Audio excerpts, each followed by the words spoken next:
So, good day. My name is JR Himina from BSIT4C. So ngayon, tuturuan ko kayo kung paano mag-install ng Ubuntu. So first, punta tayo sa Google Chrome. Then type, download Ubuntu. Then, hanapin lang natin Ubuntu. Download Ubuntu desktop. Then scroll down. Click lang natin tong downloads. So, as sinabi ko kanina na medyo mabigat siya, nag-download na ako kanina para mabilis. So, after natin mag-download ng ISO file na to, then punta tayo sa VMware. Home.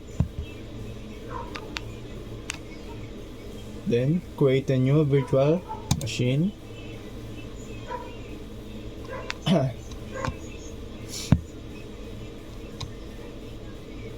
Then, click custom. Next. Next. Click natin, I will install the operating system later. Next.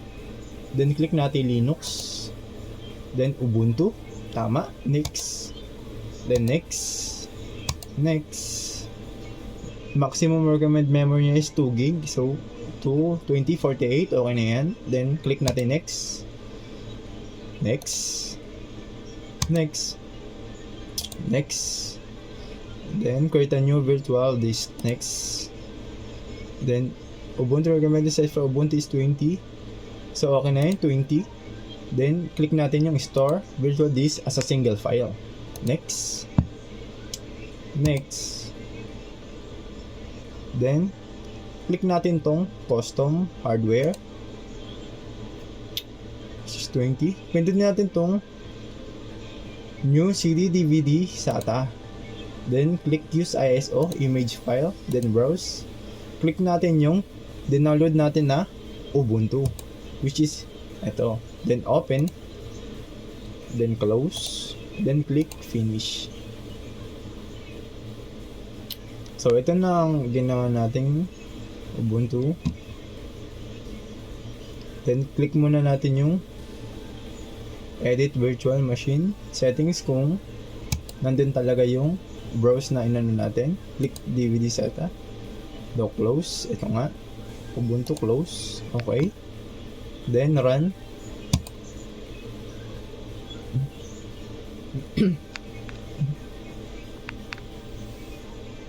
Medyo may katagalan siya.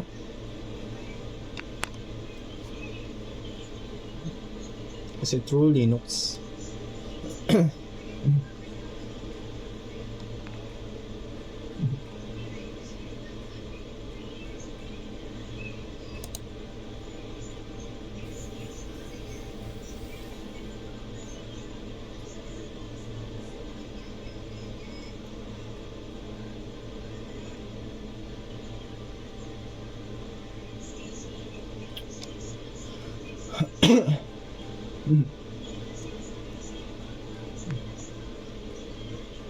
Wait lang natin.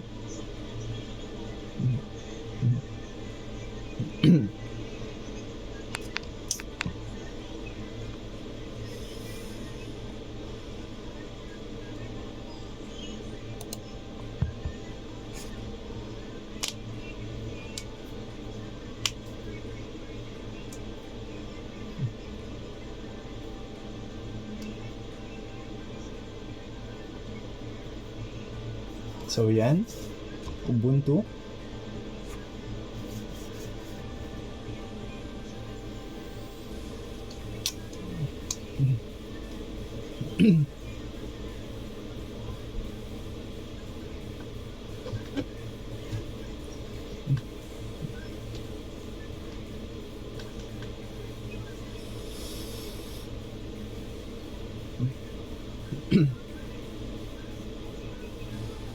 Wait lang natin guys.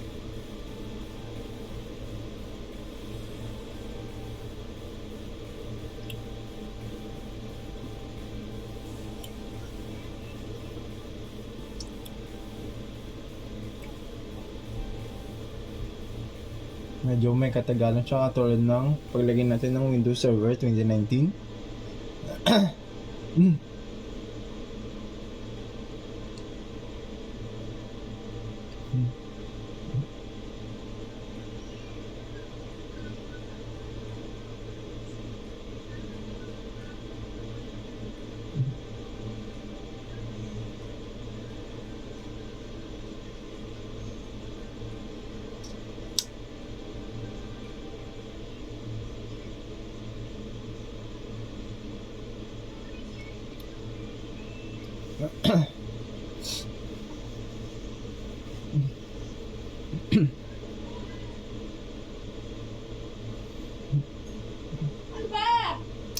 Oops, may sumigaw na naman po. Sorry for that.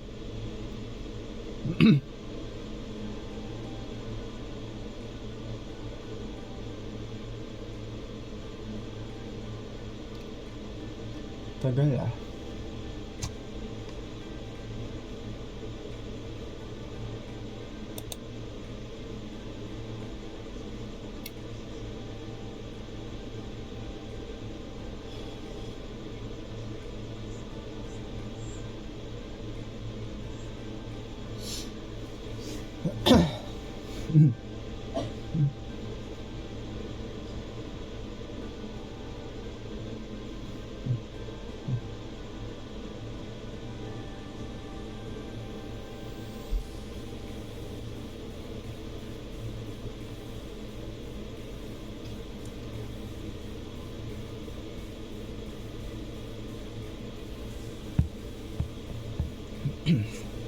While waiting.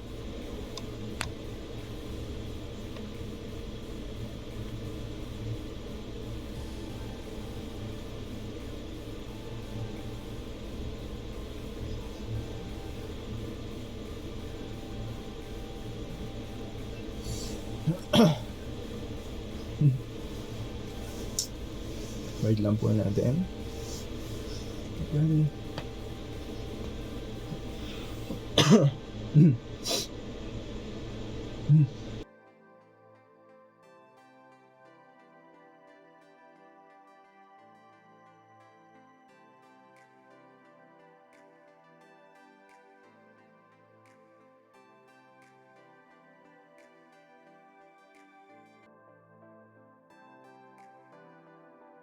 Na guys, may lumabas na. Wait lang natin.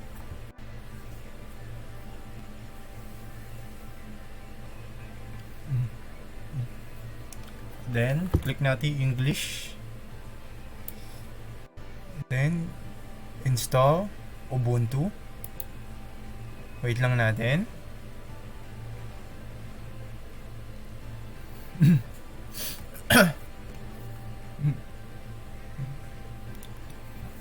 Then, English. Continue.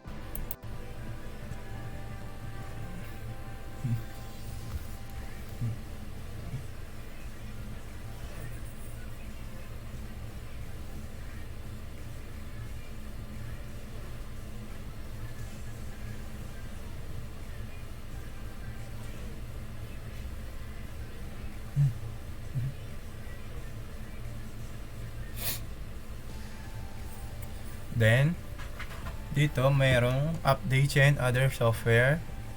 Huwag nandin na natin to pakialaman ng normal installation and download updates while installing Ubuntu. Pero click natin tong install third-party software for graphics and Wi-Fi hardware and additional media formats. Click. Then, click continue.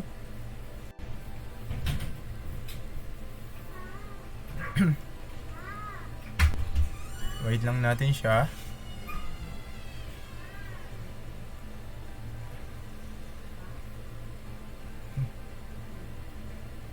So ito, may lumabas na installation type. This computer currently has no detected operating system. What would you like to do? Dito may nakalagay na naman na erase this and install Ubuntu. May nakalagay na warning, this delete or dito lang siya mabubura sa VMware, wala sa sarili nating laptop. So, click install now. Wait lang natin.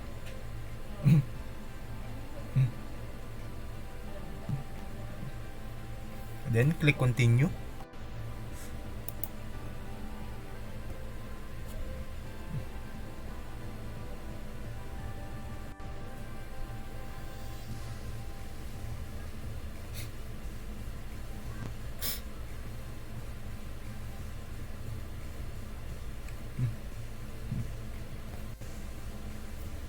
Then install Where Are You Manila. Continue.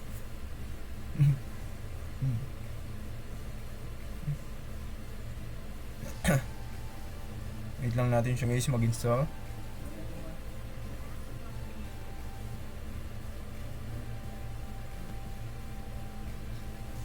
Then dito, mag-create na tayo ng account. Then maglalagay na ako ng pangalan ko, which is JR. Wait lang po guys ha, naglalag.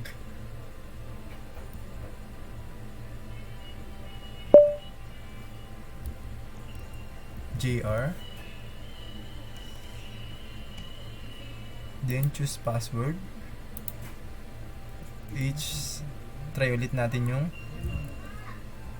Coco Melon 1, 2, 3 para fair password.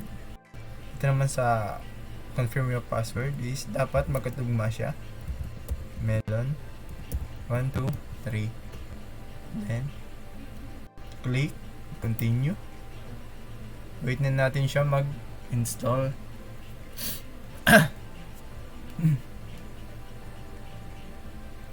So yan guys, installing na. Copying files, wait lang natin.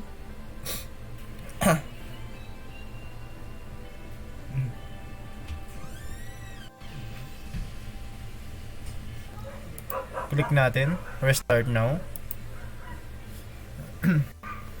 Click restart now. So, after natin mag-restart, ito nang lalabas. Pindutin natin yung create natin na JR. Click natin. Then yung password na Coco Melon 1, 2, 3. And then, click natin kung tama ba. Ay! Naback ko pala. Try natin. Coco Melon 1, 2, 3. Press enter.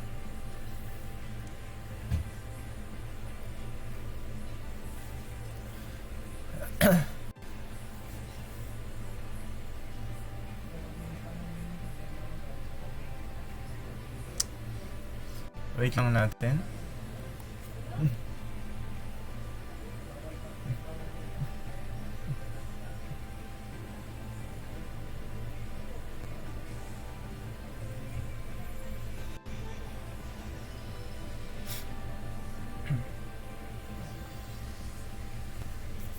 Wait lang natin guys.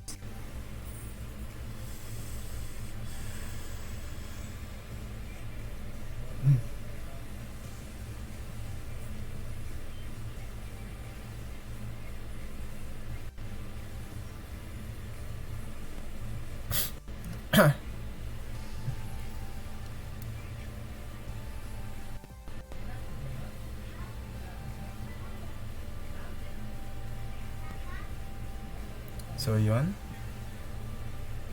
meron na tayong Ubuntu. So yun lang guys, thank you. Skip lang natin to lahat. Skip. Next.